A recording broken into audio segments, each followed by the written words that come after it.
Okay, so the video that I watched this week was about using anchor text and basically just stating what images truly mean with possible hidden messages. Here's a lesson plan: subject, English language arts. The name of the teacher wasn't stated. The grade was 11 through 12. And then today's date is May 14th. Objective, teacher guide, how to connect really specific details from text, answer concepts, and answer a difficult question about the topic with the information providing the students with exercises and deep conversations in order to get their ideas and contextualization analyzations forming correctly, with the verification of worksheets provided to them that have to do with the prompt and different images that they were viewing.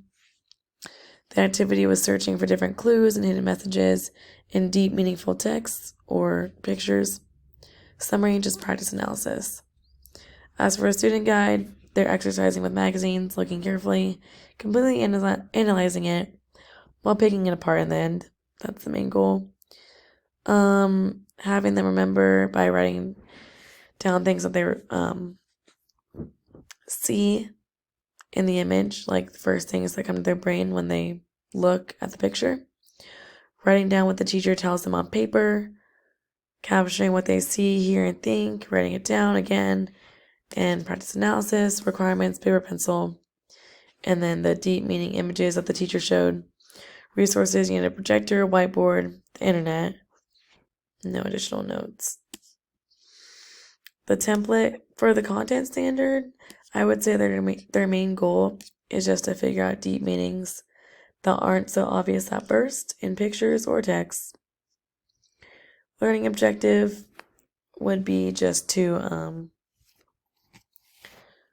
learn to analyze things with complete and full understanding. In English, level of blooms would definitely be to analyze up here.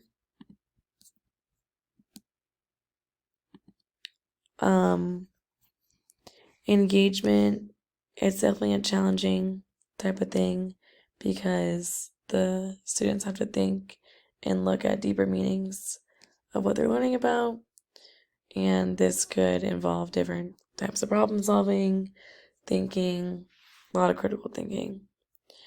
Exploration, explanation, elaboration, evaluation. All this, it's pretty much just analyzing throughout.